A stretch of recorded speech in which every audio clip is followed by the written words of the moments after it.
जिनेन्द्र देशना जाग जाग जाग चेतन बहु काल सोलिए। जय जिनेन्द्र जय जय जय जिनेन्द्र बोलिए। जय जिनेन्द्र की ध्वनि से अपना मौन खोलिए।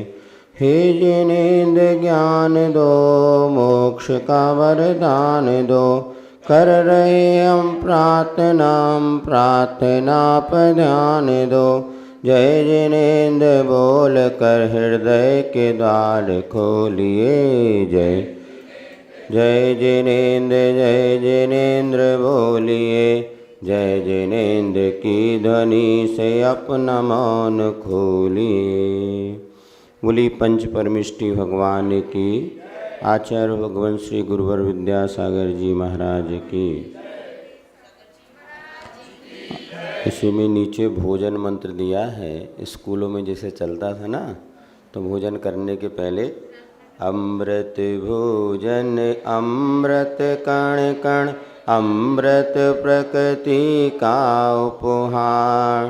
तन मन वचन स्वस्थ सब होगा, ऐसा हो सबका आहार। प्रभु शक्ति देना भक्ति देना, देना सुखमय हो व्यवहार। नमन हमारा परम प्रभु को, फैले घर घर मंगलाचार। ओम शांति ओम शांति ओम शांति। पाठशाला में बच्चे जब नाश्ता करते उसके पहले का मंगलाचरण करें। चलिए, आज अपन जब हम भगवान की वंदना करने जाते हैं, स्तुति करते हैं, उस समय अपने प्रभु से क्या मांगना चाहिए। तो इष्ट प्रार्थना पेज नंबर 17 पर है। बहुत अच्छे हैं, संक्षेप में इसमें सब कुछ दिया है कि प्रभु से मांगे तो हम क्या मांगे। हमारे कष्ट मिट जाए नहीं यह भावना स्वामी। डरे ना संकटों से हम, यही है भावना स्वामी। हमारा भार घट जाए नहीं यह भावना स्वामी। किसी पर भार ना हो हम। हाँ, देखिए इसका अर्थ भी समझते चलते हैं। भगवान के सामने हे भगवान हमारे कष्ट दूर हो जाएं, ऐसी भावना नहीं माना। फिर क्या भावना। डरे ना संकटों से हम। कितने भी संकट कितने भी कष्ट जीवन में आ जाए, उनसे हम डरे ना। क्योंकि अगर हमने पूर्व में जब अशुभ कर्म का बंद किया है, वो उदय में आएगा तो कष्ट तो आने वाले हैं। चाहे पार्श्वनाथ भी आदिनाथ भगवान भी क्यों ना हो, सीता हैं, बड़े बड़े रामचंद्र जी हैं, महापुरुषों के जीवन में वो कष्ट तो आए हैं। क्यों आए हैं। क्योंकि पूर्व में बंधा हुआ कर्म जो है वो अपना फल तो देता है। अच्छे अच्छे पुण्यात्मा जीव को जब वो कर्म नहीं छोड़ते, तो हमें भी आपकी वंदना से हमारे कष्ट दूर हो जाएं। नहीं, फिर क्या मांगो भगवान। कितने भी संकट आ जाएं, किंतु वो कभी भी घबराए ना, साहस बनाए रखें। सबसे बड़ा महत्वपूर्ण काम है तो साहस।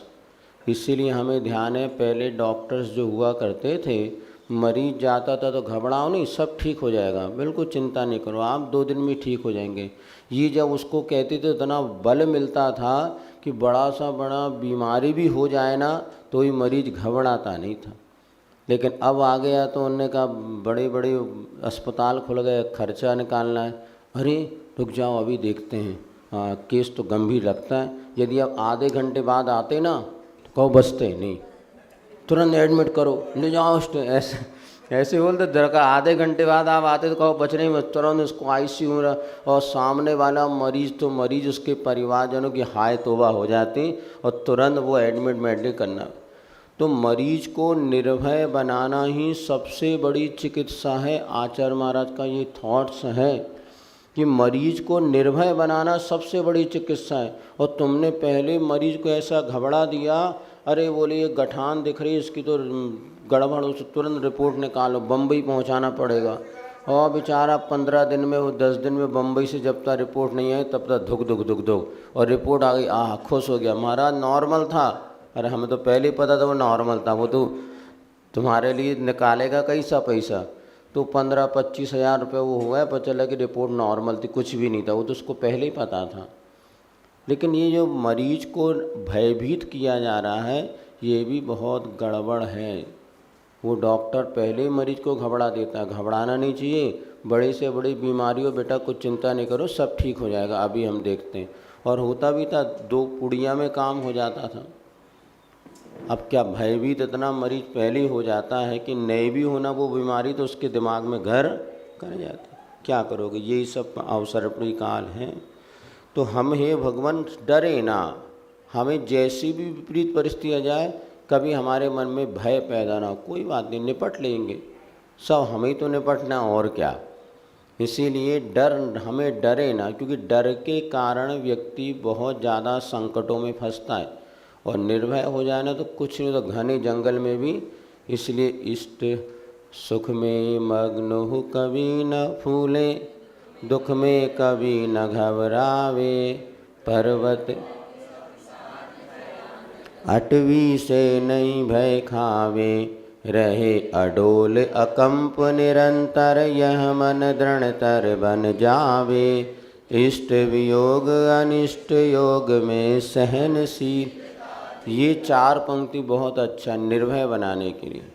इष्ट वियोग, दुख में मग्न, सुख में मग्न, कभी दुख में कभी ना घबरावे, इष्ट वियोग अनिष्ट योग में सहनशीलता। तो अपने भीतर सहनशीलता, आत्मविश्वास, ये बहुत कम आजकल होता चला जा रहा है। इसलिए ये 4 पंक्तियाँ बहुत दमदार है। हम घबराएं ना कि हमारे कष्ट दूर हो जाए, ये आपसे कोई कामना नहीं, क्योंकि आप कर ही नहीं सकते।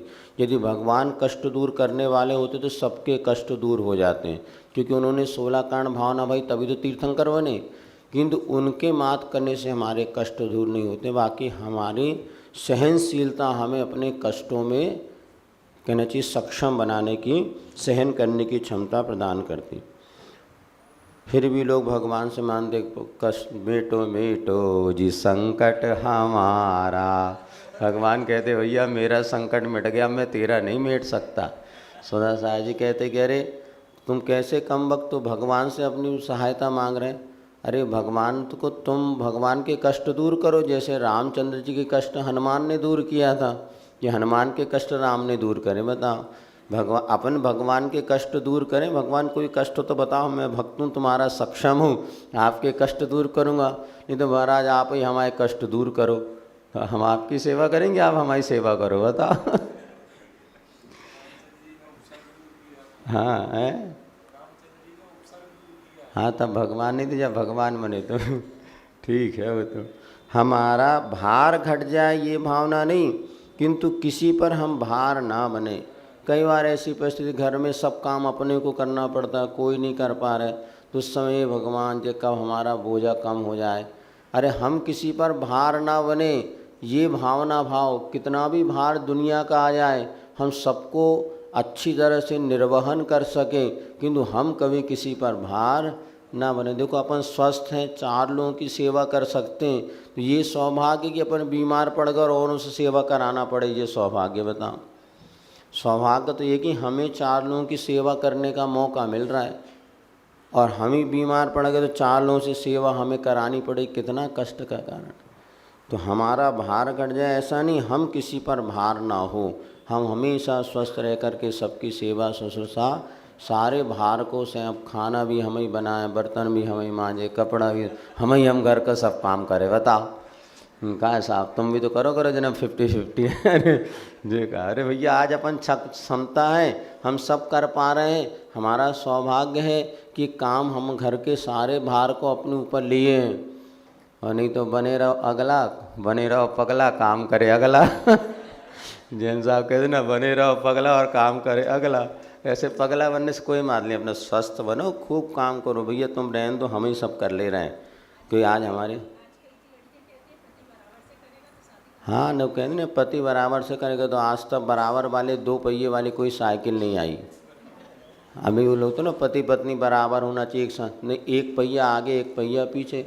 प्रकृति ने सबको अपनी अपनी जिम्मेवारी दी है। तुम्हें घर की जिम्मेवारी है तो उनको कमाने की, धन कमाने की। ये दोनों एक जैसे करेंगे तो चौपाया हो जाएंगे, दो पाया नहीं रहेंगे। चौपाया माने जानवर, तुम भी पैसा कमाओ हम भी पैसा कमा रहे हैं, तुम भी घर का काम करो हम भी घर का काम। ये समानता का अधिकार नहीं है, ये एक प्रकार से अहंकार की भाषा है। वास्तव में पत्नी जब घर का, महिला घर का काम करती है, पुरुष वक्त पे आता है, उसको भोजन कराती है, तो जो आनंद आता वाला कि तुम बटरा चीरो हम सब्जी बनाए दोनों में, और फिर दोनों कमाने लग गए। इसलिए तो प्रेम वासल समाप्त हो गया, नेचुरलिटी वो नहीं बची। हाँ नहीं, पुरुषों का काम है धन कमाना, महिलाओं का काम है उस धन को व्यवस्थित करना। इसलिए मूक माटी आप पढ़ो, आचार्य ने कितना व्यवस्थित लिखा है, धर्म अर्थ काम पुरुषार्थ। तो अर्थ पुरुषार्थ इतिहास उठा के देख लो, एक भी कोई इतिहास के बता दो जहाँ स्त्रियों ने धन कमाने के लिए पुरुषार्थ किया हो।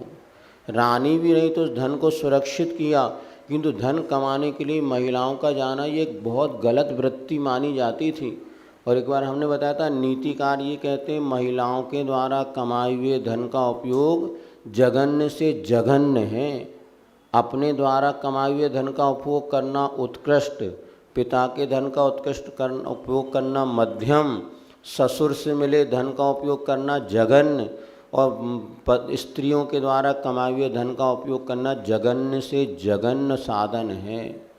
इसीलिए कभी भी इतिहास आप उठा के देख लो, बता दो आज से 50 साल पहले, 100 साल पहले का इतिहास कि किसी महिला ने धन कमाने के लिए पुरुषार्थ। हाँ, परिस्थिति, एक पति मर गए, अब कोई घर में है नहीं, बच्चों कैसे पालन पोषण हो, तो दूसरों के घरों में जा कर के भोजन बनाना आदि काम करते हुए अपनी मर्यादा के साथ परिवार का पालन पोषण करने वाली महिलाएं मिलेंगी। किंतु जिनके पति हैं, सक्षम हैं, उसके बाद भी वो पैसा कमा रहे नहीं। ये तो अभी जब से नौकरी की परंपरा चलने लगी, और नौकरी की परंपरा में भी यही ज़्यादा पुरानी नहीं है, 100 साल पहले तक बताते हैं लोग नौकरी को बहुत बुरा मानते थे।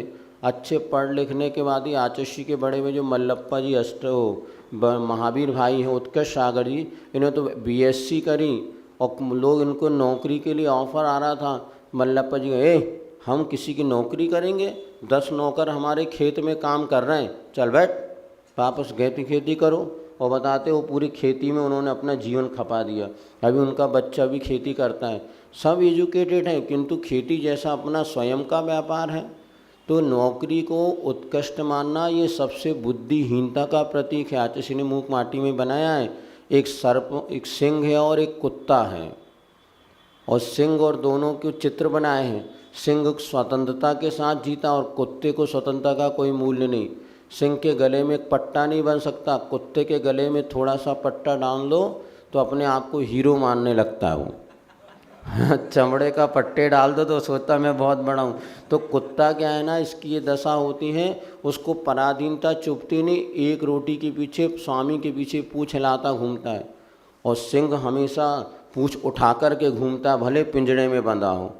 तो अब ये क्या स्वान वृत्ति आजकल बढ़ रही है। इसीलिए नौकरी करने वालों को अच्छा मानने वाले और नौकरी के अनुसार ही अपने जीवन चलाने वाले, ये स्वान वृत्ति धारणा, देखो परिस्थिति में क्या करना अलग बात है, लेकिन उसको आप श्रेष्ठ मान रहे हैं। आज कई लोग नौकरी छोड़ के अपना व्यापार कर रहे हैं, तो ये सर्वश्रेष्ठ है। नौकरी उनके लिए आवश्यक है जिनके पास घर में और कोई साधन नहीं, पूंजी नहीं, मकान नहीं। आज अरबपति खरबपति लोगों के बच्चे पूना बेंगलोर में जा कर के 25-50 लाख की नौकरी कर रहे हैं।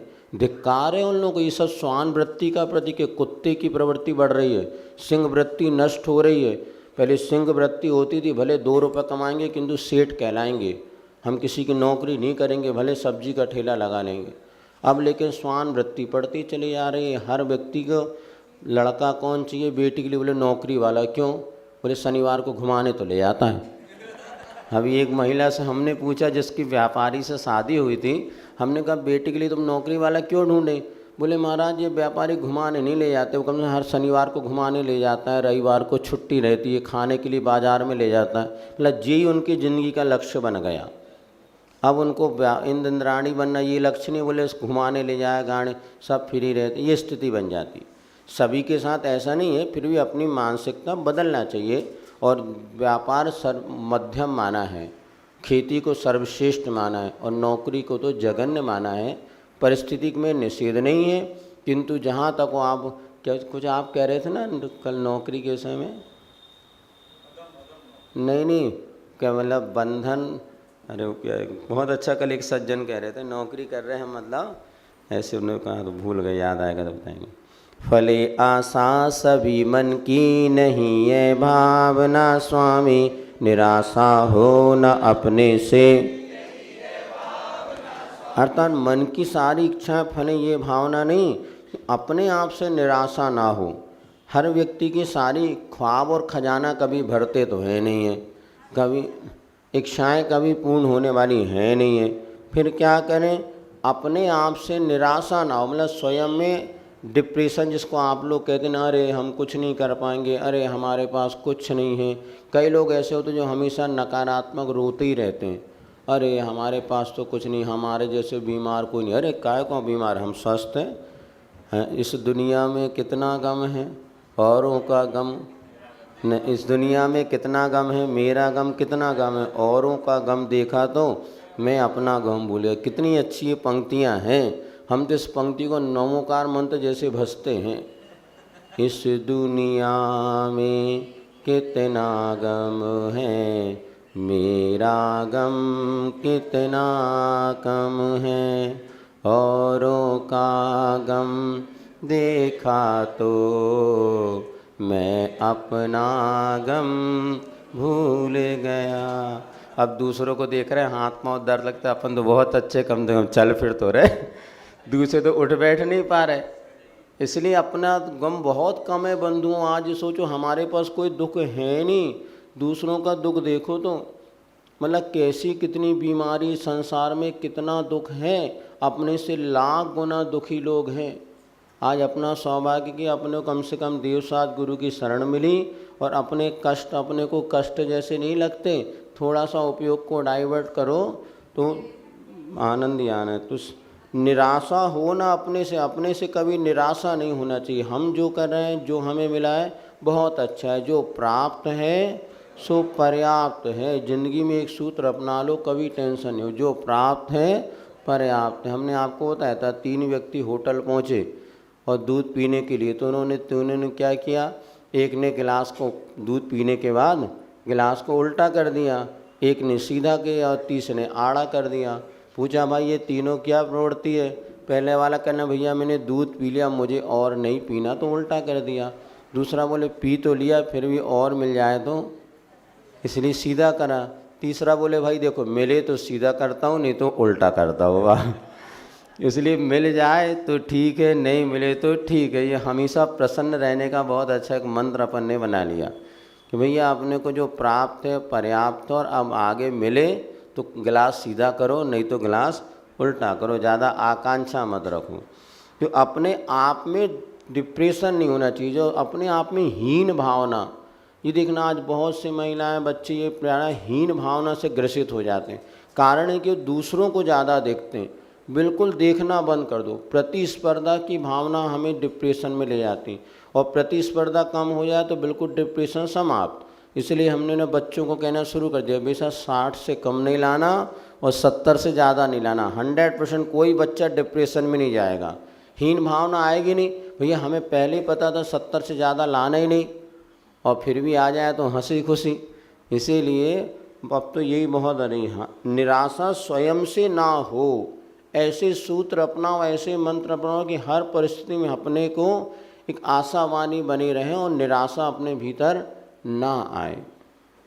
बड़े धन संपदा भारी नहीं है भावना स्वामी, रहे संतोष थोड़े में।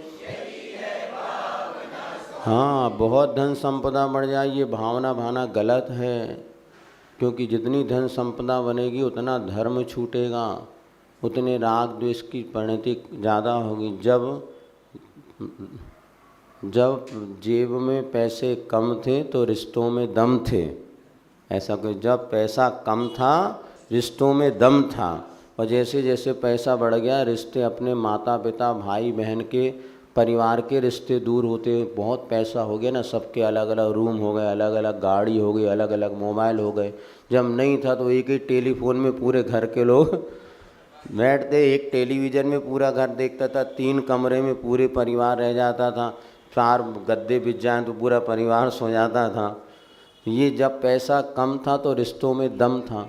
अब जैसा जैसा पैसा बढ़ता चला गया, बच्चों के अलग बेडरूम हो गए। अब बताओ, जिनको माँ बाप की ज़रूरत है, इसे 12 साल में बच्चों के अलग बेडरूम बना देते हैं, बच्चा अलग सो रहा है, माता पिता अलग सो रहे हैं। ये सबसे बड़ी विकृति का कारण।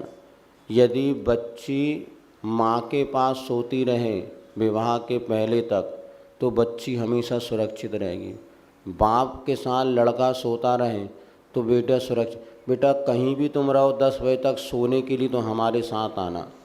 ये लेकिन माता पिता जो अपन, इसलिए माता पिता बनना साधना है, पति पत्नी बनना पुण्य की बात है। लेकिन जब बच्चे बड़े होते हैं उस समय बच्चों के लिए माता पिता का सहारा बहुत ज़रूरी है। अब तो पढ़ाई के नाम पे बच्चे ने अलग रूम बना दिया और वो पढ़ रहा है, क्या कर रहा है, सारी रात चैटिंग एटिंग, आप लोगों को पता भी नहीं रहता। इसीलिए अभी एक बार जो घटना घटी थी एक नगर की, कि 13-14 साल की बच्ची के साथ जब वो रह पाती, घटना जैन परिवार की घटना थी, तो बताया माता पिता से वो बच्ची अलग सोती थी और सुबह ट्यूशन के नाम पे वो निकल जाती थी 5 बजे। आप समझ गए होंगे, बहुत बड़ा जैन परिवार की, उसके मर्डर अडर हो गया था शायद, जो भी कुछ हुआ हो।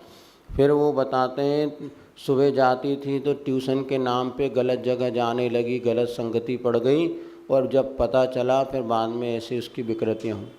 क्योंकि माता पिता तो अपने आप में मस्त रहते थे, बच्चे और नहीं।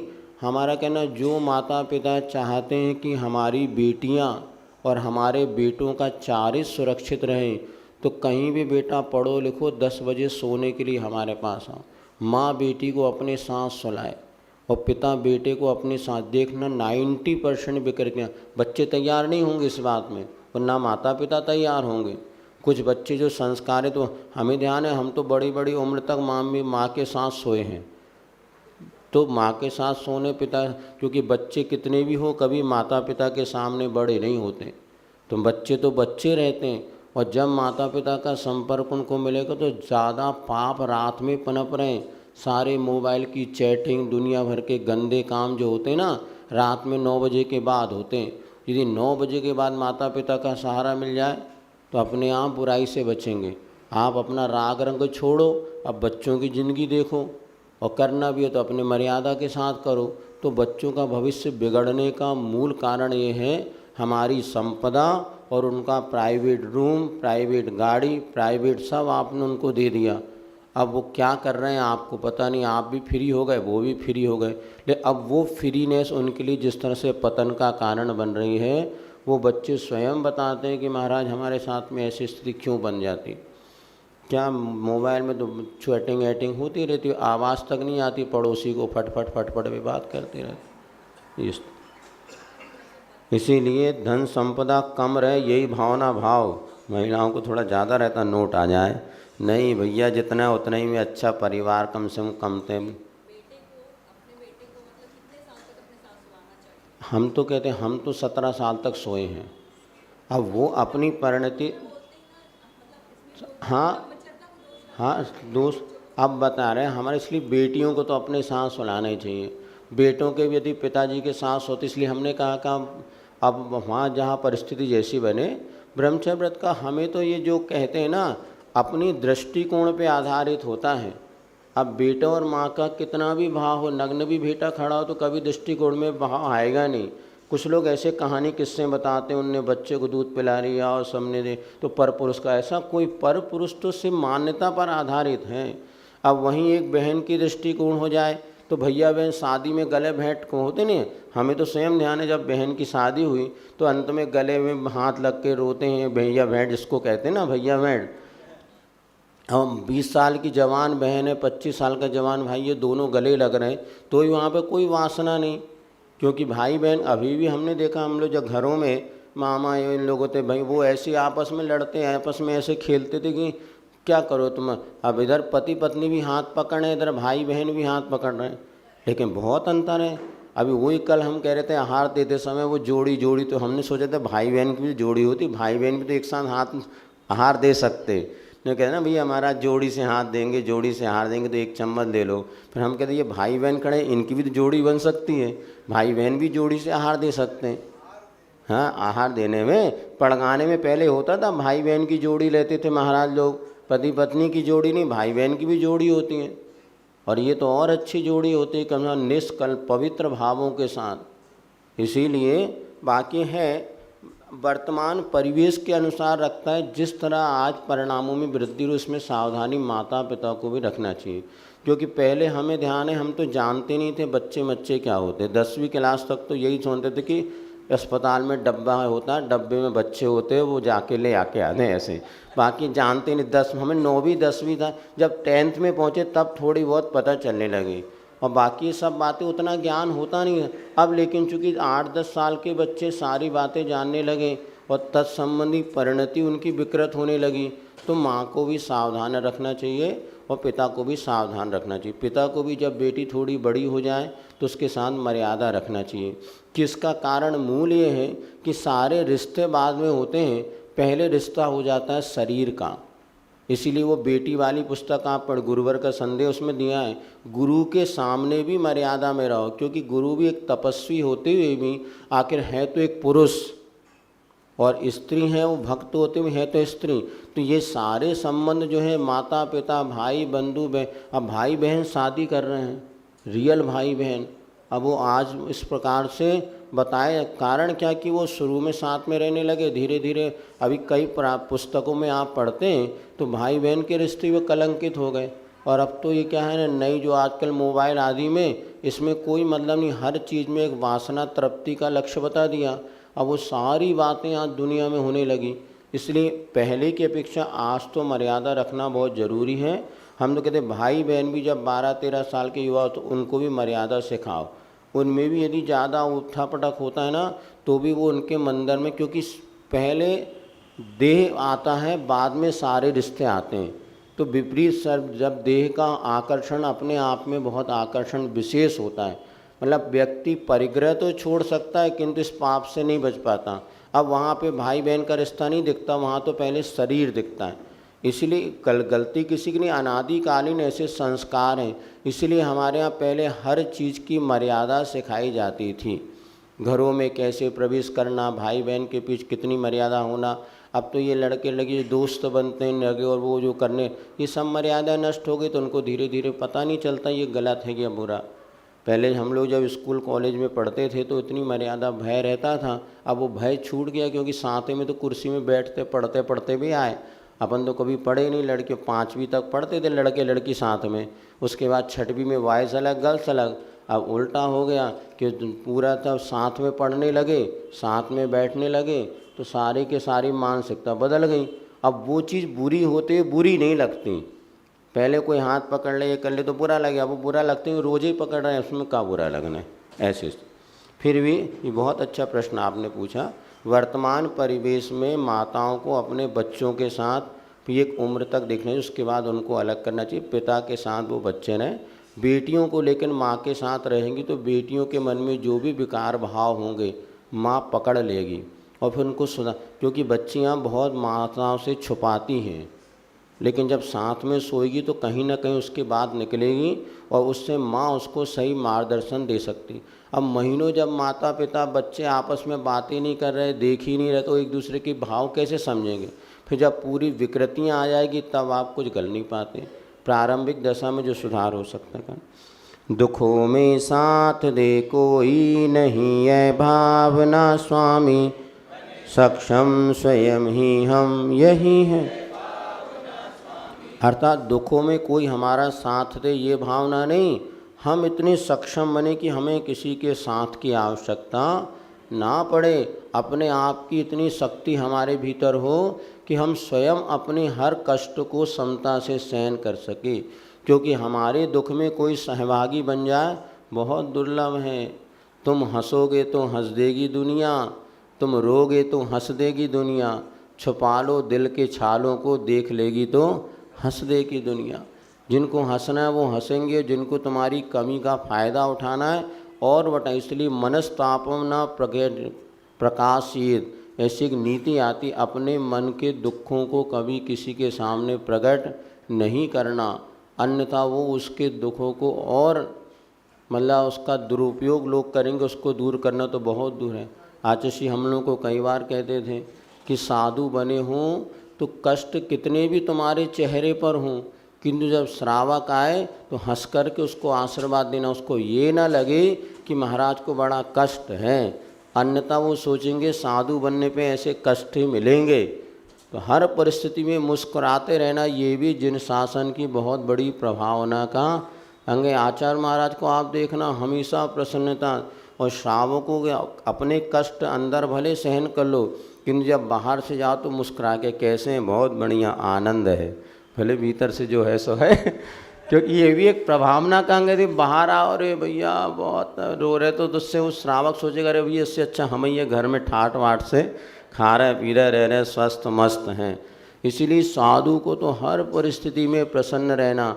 आचार्य महाराज को हमने देखा कैसे भी कष्ट हो, कैसे भी संकट हो, लेकिन हमेशा मुस्कुराते रहते थे।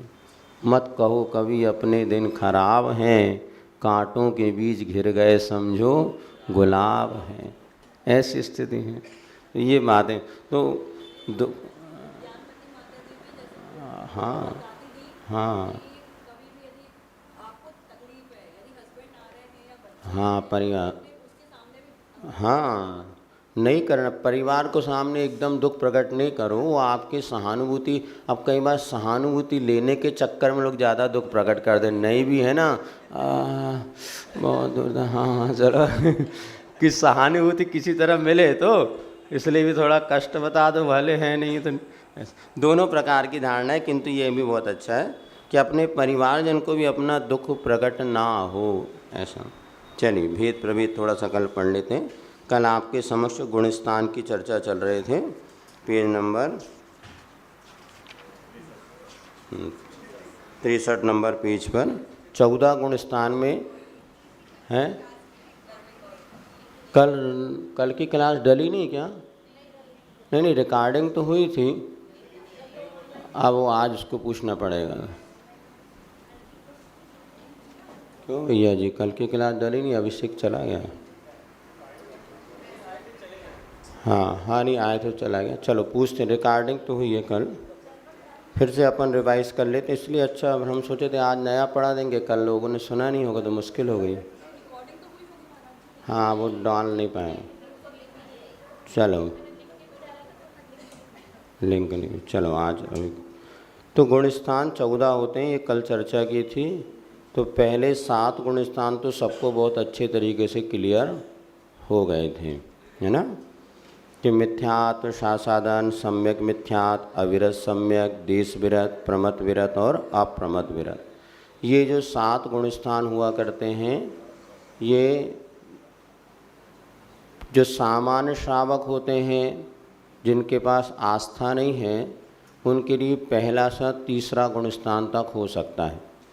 जो सम्यक दृष्टि श्रावक होता है उसका चौथा गुणस्थान होता है, जिसका नाम है अविरत सम्यक। अविरत सम्यक क्यों कहा?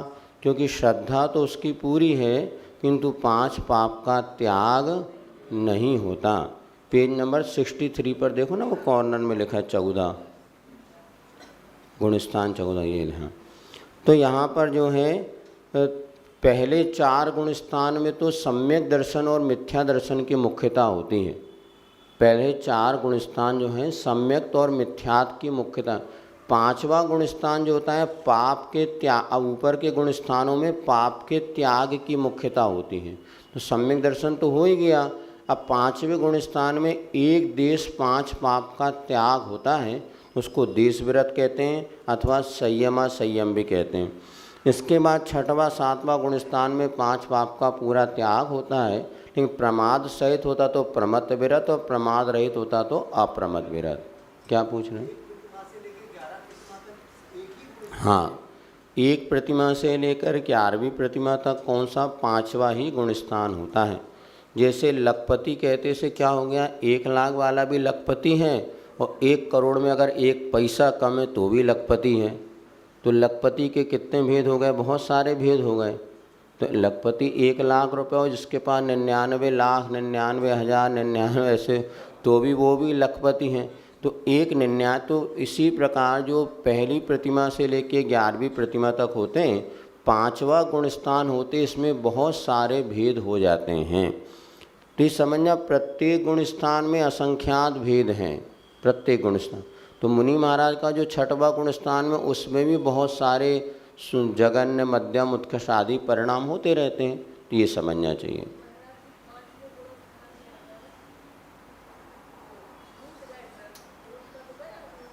क्या 5वें गुण स्थान में? हाँ, व्रत छूट गए तो 4थे गुण स्थान में आ जाएगा। सम्यक दर्शन यदि है और व्रत नहीं पाल पा रहा तो नीचे आ जाएगा। ऐसे ये इस प्रकार से बताया था आपको। तो अब आगे जो मूल कल आपको बताए थे 8वां, 9वां, 10वां आदि गुण स्थान, ये एक बार पुनः आपको समझा देते हैं।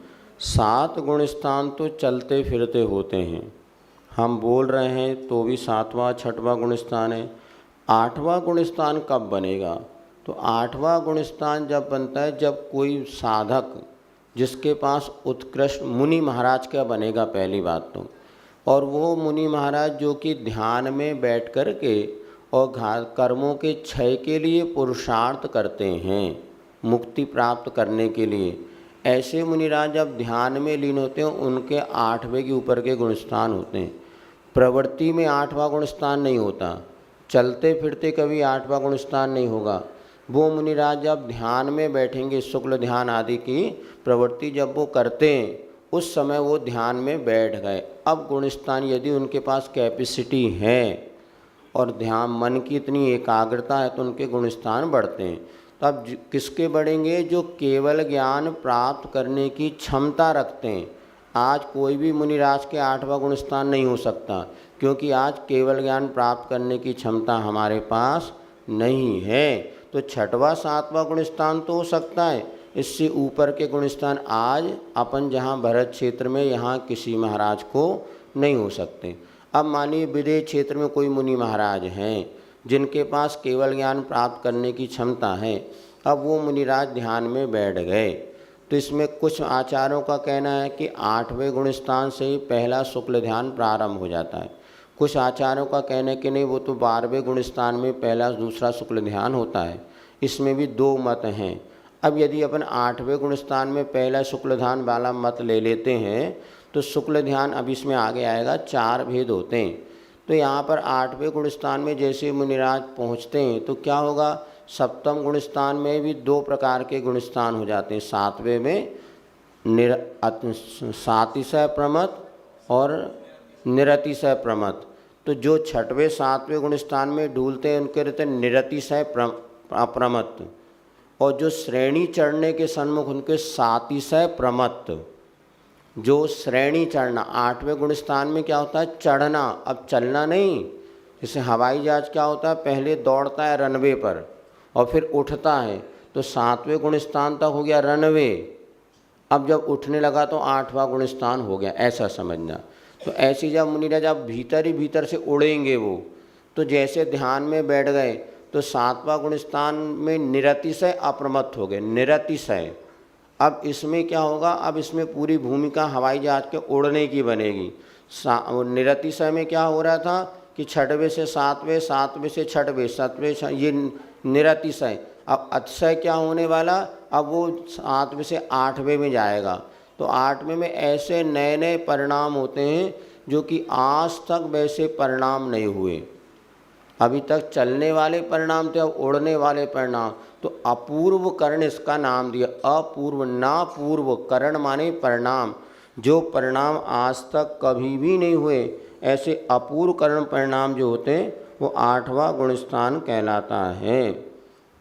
ये इसको समझना। तो यहाँ पर कर्मों की 2 प्रक्रिया हमने आपको बताई थी, उपसम श्रेणी और छपक श्रेणी। कुछ मुनिराज उपसम श्रेणी चढ़ते हैं, कुछ मुनिराज छपक श्रेणी चलते हैं। जिनके पास पूर्ण कर्मों को क्षय करने की सामर्थ्य नहीं होती, वो कर्मों को दबाते दबाते चढ़ते हैं, इसे उपसम श्रेणी कहते हैं। तो कौन से कर्मों को दबाना? तो मुख्य रूप से मोहिनी कर्म की 21 प्रकृतियाँ हैं। अभी अपन जो कर्म पढ़ेंगे तो मोहिनी कर्म की 28 प्रकृति होती हैं। तो पहले 7 प्रकृतियों को नीचे के गुण स्थान में उपसम या क्षय हो जाता है। अब से जो 21 प्रकृतियाँ बची हैं, अप्रत्याख्यान क्रोध मान माया लोभ, प्रत्याख्यान क्रोध माया संजरण क्रोध मान माया लोभ, और 9 कसाएँ हास्य रति अरति शोक भय जुगुप्सा और 3 वेद, ये जो 21 प्रकृतियों को दबाने की भूमिका जहाँ पर बनती है उसका नाम हो गया अपूर्व करण गुण स्थान। अब पुनः और परिणामों की निर्मलता आती, अनंत गुणी विशुद्धि बढ़ती चली जाती है। तो 8वें गुण स्थान से ऊपर 9वें गुण स्थान में पहुंच जाते हैं, जिसका नाम होता है अनिवृत्तिकरण। अब इस गुण स्थान में क्या होता है, वो जो 21 प्रकृतियाँ थीं उसको दबाने का पुरुषार्थ प्रारंभ यहाँ भूमिका बनी थी, अब उनको वो दबा देता है 9वें गुण स्थान में। तो मोहिनी की जो अनंतानु ये अप्रत्याख्यान आदि क्रोध मान माया लोभ है, वेद वगैरह हैं, इन सबको 9वें गुण स्थान में दबा देता है। तो सूक्ष्म लोभ जो बच जाता है वो 10वें गुण स्थान में पहुंच जाते हैं। अगर नष्ट कर दिया तो भी सूक्ष्म लोभ तो बचेगा। यदि घी उन्होंने अब उदाहरण जो आपको दिया था, तो जो अप्रत्याख्यान आदि 21 प्रकृति है ना, इन 21 प्रकृतियों को 9वें गुण स्थान में या तो दबा देगा या नष्ट कर देगा। लेकिन दबाने और नष्ट करने के बाद भी थोड़ा सा सूक्ष्म लोभ बचेगा, जैसे घी के डब्बे में चिकनाई बची है। अब वो उसके लिए नए परिणाम करेगा सूक्ष्म, जिसको कहते हैं सूक्ष्म सांप्राय 10वां गुण स्थान।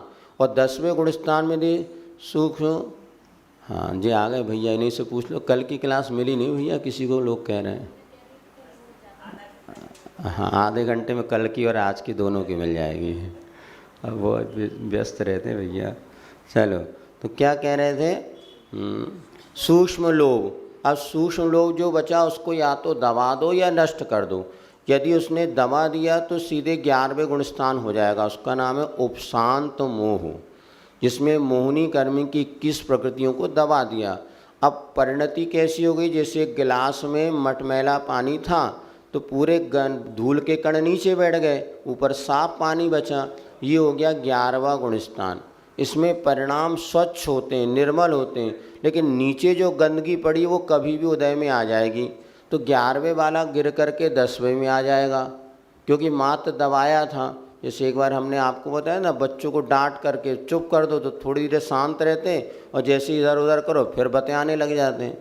तो अंतर्मूर्त में वो उपशांत मोह। अब जिसने छपक श्रेणी चढ़ा था, कर्मों को नष्ट करते हुए चल रहा था, एक दबाते हुए चढ़ रहा था और एक जो नष्ट करते हुए चढ़ रहा था वो सीधे 10वें से अब 11वें भी नहीं जाएगा, वो सीधे 12वें गुण स्थान में चला जाएगा। और 12वें गुण स्थान में फिर शुक्ल ध्यान लगाएगा। 12वें गुण स्थान में क्या होता है, यहाँ भी परिणामों की विशुद्धि नहीं होती, खूब अच्छे निर्मल परिणाम होते हैं, जिसको कहते हैं पृथक वितर्क एकत्व वितर्क आदि शुक्ल ध्यान के परिणाम। अंतर्मूर्त में वो केवल ज्ञान प्राप्त कर लेगा। और जैसे केवल ज्ञान प्राप्त हो गया तो अनंत काल वो जो एक पूर्व कोटि जो उसका है 8 वर्ष अंतर्मूर्त कम कुछ 1 वर्ष पूर्व कोटि था, वो केवल ज्ञानी अरिहंत भगवान बना रहेगा, उसको 13वां गुण स्थान कहते हैं। यदि मान ली किसी ने 8 वर्ष अंतर्मूर्त में केवल ज्ञान हो गया, 8 वर्ष में मुनि महाराज बन सकते, अंतर्मूर्त में केवल ज्ञान हो गया, और एक पूर्व की कोटि की आयु थी, तो पूरे एक पूर्व कोटि तक 8 वर्ष अंतर्मूर्त कम कर दो तो 13वें गुण स्थान में केवल ज्ञानी वो बना रहेगा। और केवल ज्ञानी होने अंत में जब आयु कर्म पूर्ण होने वाला होगा तो अंतिम समय में वो ध्यान लगाएगा चतुर शुक्ल ध्यान, जिसमें कि वो अयोगी हो जाएगा। योग मन वचन काय की एक्टिविटी पूरी समाप्त। तो 13वें गुण स्थान में हो गया योग सहित केवल ज्ञानी, तो 14वें गुण स्थान में योग समाप्त हो जाएगा और वह जो है कुछ समय में मुक्ति का लाभ ले लेगा। इसको कहते 14वां अयोगी गुण स्थान।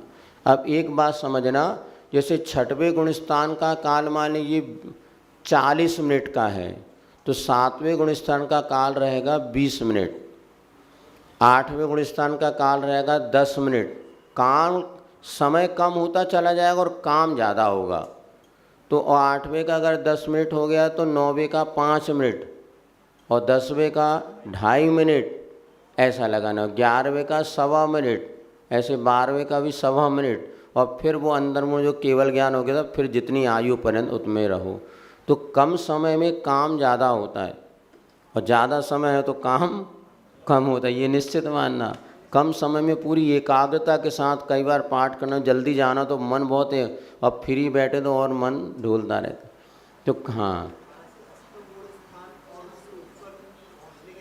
हाँ, नहीं नहीं कहीं नहीं जाते, वो तो अंतर्मुख में निपटना ही है। आइए सुनो, 8वें से लेकर के 12वें तक का पूरा काल बता दी ना। अंतर्मुख आहार की तो दिन भर बना है। हाँ, सिर्फ 6वें 7वें गुणस्थान में आहार होता, उसके ऊपर आहार नहीं होता। और उसके ऊपर तो कहो 5 मिनट में केवल ज्ञान हो जाए। घंटों का काम थोड़े है, मिनटों का चट मंगनी पटव्या वाला काम है। जहाँ ध्यान में बैठे अपने को देखते थी तो कहो केवल ज्ञान हो जाए। ये तो सेकंडों का काम है, मिनट घंटों का नहीं। आहार तो के लिए तो 24 घंटे में जाना पड़ेगा। अभी 10 बजे तो कल 10, तब तक तो कितने लोगों को केवल ज्ञान हो जाए। ये अंतर्मूर्त की ध्यान की परिणति होती है, घंटों का काम नहीं। सिर्फ जब 13वें गुणस्थान में पहुंच जाते हैं, अब वहाँ पर ध्यान का फल होता है। 13वें गुणस्थान में शरीर रहता है किंतु आहार पानी की आवश्यकता नहीं पड़ती, परम औदारिक शरीर हो जाता है। उपदेश आदि देते हैं तो वर्षों तक वो विहार कर सकते हैं। ऐसे 13वें गुणस्थान की विशेषता होती है। इस प्रकार से यहाँ पे 14 गुणस्थान के बाद जो जीव सिद्ध बन जाते हैं आयु कर्म पूर्ण होने पर। तो आज इतना समझ में आ गया आपको। अब कहीं कहीं पर अपूर्वकरण अनिवृत्तिकरण आदि की और भी परिभाषा बताते हैं। नाना जीवों के भिक्षा, उसको ना भी समझ में आए तो इतना समझ रहे हो। अधप्रवत अपूर्वकरण अनिवृत्तिकरण, इसमें बहुत सारे मुनिराजों की अपेक्षा लगाते हैं। तो अधप्रवृत्त में नीचे के परिणाम से ऊपर के परिणाम समान भी होते हैं, भिन्न होते हैं। अपूर्वकरण में ऊपर और नीचे के परिणाम भिन्न भिन्न ही होते हैं। अनिवृत्तिकरण में एक समय में सभी जीवों के एक जैसे परिणाम होते हैं। ऐसी भी परिभाषा आगम में है, लेकिन अपने एक जीव की अपेक्षा लगा लिया तो 8वें गुणस्थान में उपशम और क्षय की भूमिका बनती है। 9वें गुणस्थान में उपशम और क्षय होता है। 10वें गुणस्थान में सूक्ष्म लोभ बचता है, उसको भी उपशम और दबाने पर दबा देते तो 11वां गुणस्थान हो गया, क्षय कर दिया तो 12वां गुणस्थान हो गया। और अंतर्मूर्त में केवल ज्ञान की प्राप्ति हो जाती है। और 13वें गुणस्थान के अंत समय में जब मुक्ति का लाभ होने वाला होता है, तब मन वचन काया की सारी एक्टिविटीज़ रुक जाती हैं। शरीर तो रहता है किंतु शरीर की एक्टिविटीज़ योग नहीं होता। उस समय वो 14वां गुणस्थान होता है और केवल ज्ञान उनको प्राप्त हो जाता है। इस प्रकार से आपके गुणस्थान संबंधी संक्षेप में चर्चा कर ली। तो यही बताया था, संसार में कोई भी जीव गुणस्थान से रहित नहीं होता। अभव्य जीव का कौन सा गुणस्थान होता है? अभव्य जीव का हमेशा पहला ही गुणस्थान होता है, क्योंकि जिसको सम्यक दर्शन हो जाए वो भव्य कहलाता है। देशव्रती श्रावक जो पहली प्रतिमा से लेके 11वीं प्रतिमा छुल्लक केलक आदि आरिकाओं माताओं का संयम नाम का पंचम गुणस्थान होता है। और 8वां 9वां गुणस्थान किसको होता है? जो कि उसी भव से मोक्ष जाने की क्षमता रखते हैं। और जिनका मोक्ष जाने की क्षमता नहीं होती, ऐसे मुनिराज 6वां 7वां तो हो सकता है। अब नारकी जीव हैं, हाँ, जो छायिक सम्य दृष्टि होता है 4थे गुणस्थान में 7 प्रकृति का क्षय कर सकता है, इसमें कोई बाधा नहीं।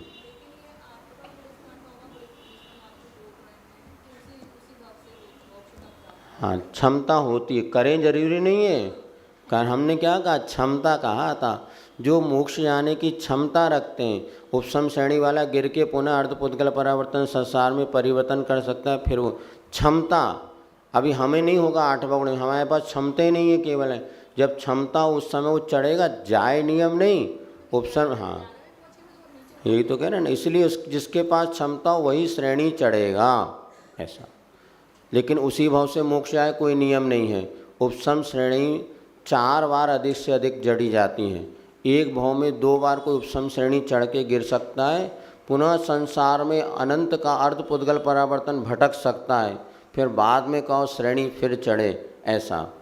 उपशम श्रेणी छपक श्रेणी तो एक ही बार चढ़ी जाती है, किंतु उपशम श्रेणी चढ़े गिरे फिर चढ़े फिर गिरे 2 बार एक जीवन में।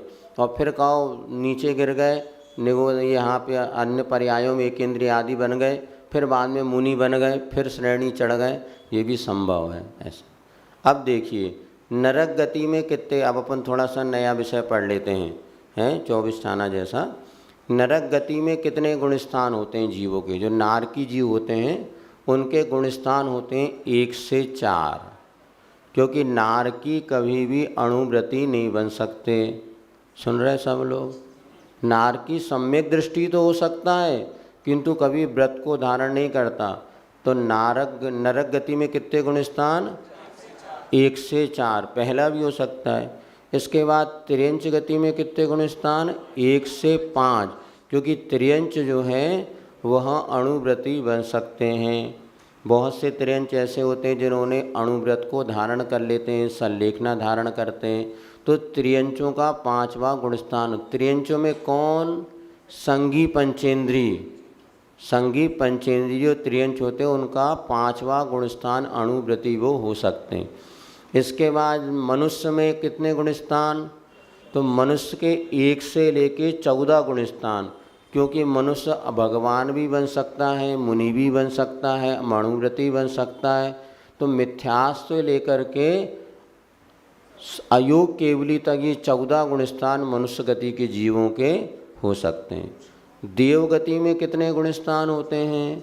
तो देवों में भी 1 से 4 ही होते हैं, क्योंकि देव भी कभी संयम धारण नहीं कर सकते। नर काया को सुरपति तरसे। देव भी इसलिए तरसते कि मनुष्य आयु मनुष्य गति में आके हमें सम्यक हो चारित्र की प्राप्ति हो सकती। क्या पूछ रहे हैं आप?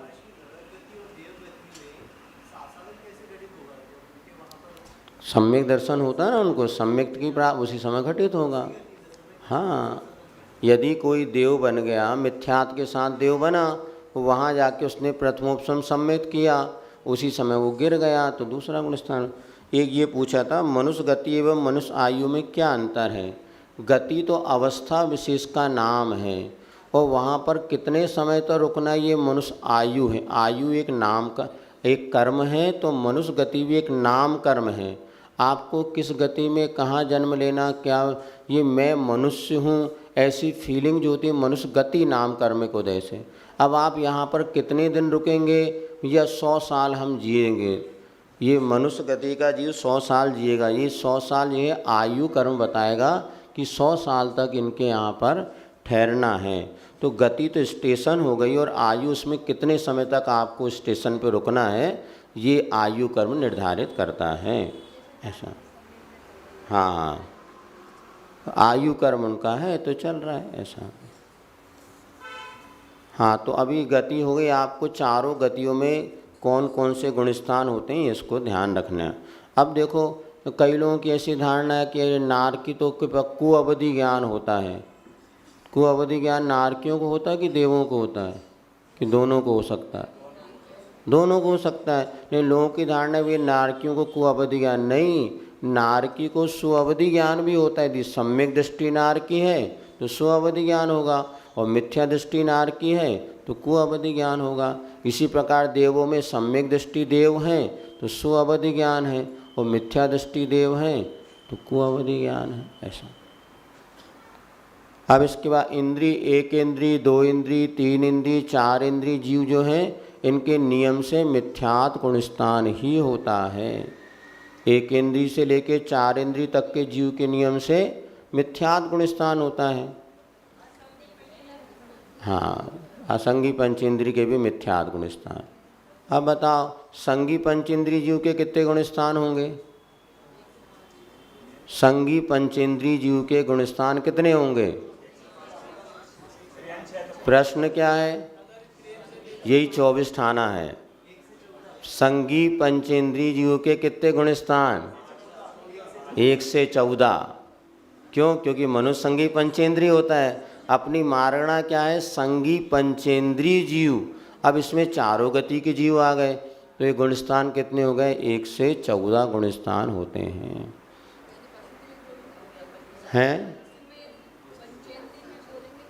हाँ, पंचेंद्री संगी पंचेंद्री बोलेंगे तो 114, और मनुष्य गति त्रियंच गति बोलेंगे तो अलग अलग विषय है। इस प्रकार से इतना आपका हो गया, समय भी हो गया।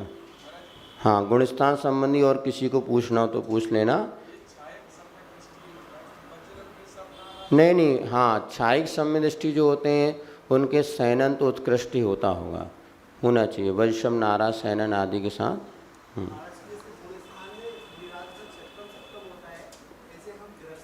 गृहस्थों का स्थायी रहता है, घर में रहना चौथा गुण स्थान रहेगा, अप एंड डाउन नहीं होगा।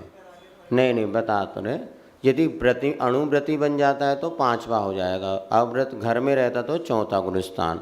तो इनमें परिवर्तन स्थायी काम है आप लोगों का, एक बार जो मकान बना लिया वो वहीं रहना है मुनि महाराज का तो बदलते रहेगा क्वार्टर, तो ऐसा आप लोगों के लिए चौथा होगा, अणुव्रति बन गए तो 5वां।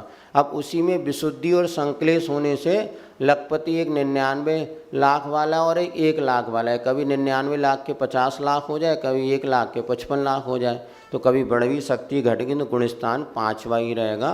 सिर्फ मुनि महाराज का अप एंड डाउन होता है 6वां 7वां गुणस्थान, उसका काल अंतर मूर्त मात्र है।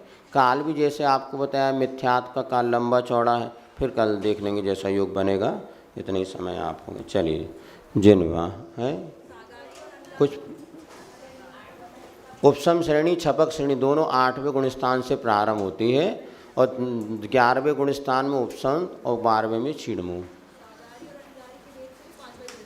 हाँ, सागारी अनगारी, अनगारी तो 6वें गुणस्थान से अनगारी होते हैं, 5वें गुणस्थान तक सागारी, और 6वें गुणस्थान वाले मुनिराज अनगारी कहलाते हैं।